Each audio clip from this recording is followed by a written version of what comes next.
Hi everyone, welcome to my channel వా అమృత. ఈరోజు మన రెసిపీ అయితే పనగంటి కూర పప్పు కర్రీ అండి. ఇది చాలా టేస్టీగా చాలా బాగుంటుందండి.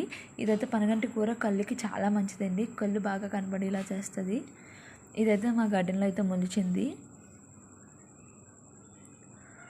మనమైతే దీనికి ఏమీ మొక్క కట్ట వేయవసరం లేదండి, ఆటోమేటిక్గా మొలిచేస్తాయి.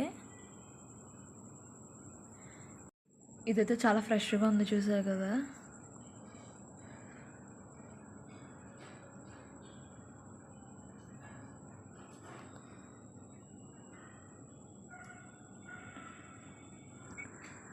ఇలా పనగంటి కూరని అయితే మొత్తం అంతా కూడా వాష్ చేసుకుంటాను శుభ్రంగా.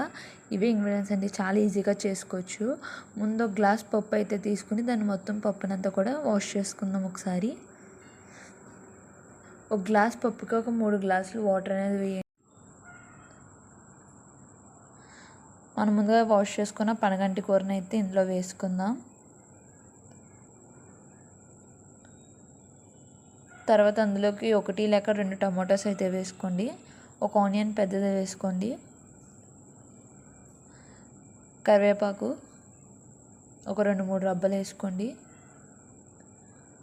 కొత్తిమీర కొంచెం వేసుకోండి. పచ్చిమిరకాయలు మనకు స్పైసీకి తగ్గట్టుగా అయితే వేసుకోండి. నేనైతే ఒక 4 వేసుకున్నా. దాంట్లో కొంచెం పసుపు వేయండి. ఇప్పుడు విజిల్ పెట్టేద్దాం. చూసారు కదా, కుక్కర్ విజిల్ పెట్టిన తర్వాత ఈ విధంగా అయితే వస్తుంది. తర్వాత అందులోకి కారం అనేది వేసుకుందాం, సాల్ట్ని.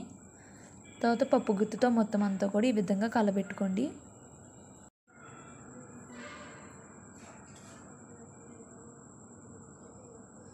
తర్వాత అందులోకి ఒక గ్లాస్ వాటర్ అయితే వేసుకొని చిన్న మంటలో మరగనివ్వండి అది.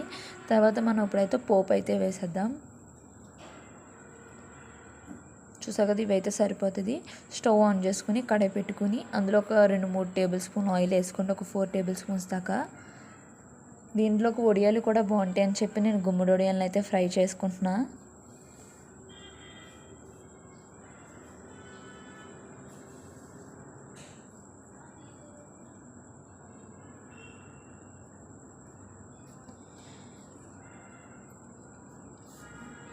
తర్వాత అందులోకి ఒక 6 వెల్లుల్లిపాయ రబ్బలు. తర్వాత మనం ముందుగా ప్రిపేర్ చేసుకున్న మొత్తం పోపు సామాను మొత్తం అంతా వేసుకుందాం. దీన్ని అయితే బాగా ఫ్రై చేద్దాం. ఎక్కువ కలర్ రానివ్వకుండా, మాడనివ్వకుండా ఫ్రై చేయండి. అప్పుడు మనకి ఫ్లేవర్ అనేది చాలా బాగుంటుంది. మాడితే వేరే ఫ్లేవర్ వస్తుంది. కొంచెం లైట్గా బ్రౌనిష్ వస్తుంది అందులోపటికి కట్ చేసుకోండి స్టవ్. ఇప్పుడు పప్పులోకి అయితే వేసుకుందాం.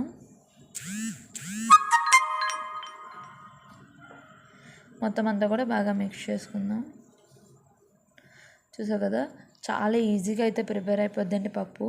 చాలా ఇష్టంగా కూడా తింటారు ఎవరైనా. ఇది హెల్త్కి కూడా చాలా మంచిది, కళ్ళు బాగా పనిచేస్తాయి ఇది తినడం వల్ల. ఇదేమి కొనవసరం లేదు, ఇంటి దగ్గరే మొలిచే పనగంటి కూర. దాంతో ఇలా వడియాలు నంచుకుని అన్నం తింటే చాలా చాలా బాగుంటుంది. మీకు కనుక మా వీడియో నచ్చినట్టయితే లైక్ చేయండి, షేర్ చేయండి, కామెంట్ చేయండి, సబ్స్క్రైబ్ చేయండి. Thank you for watching this video.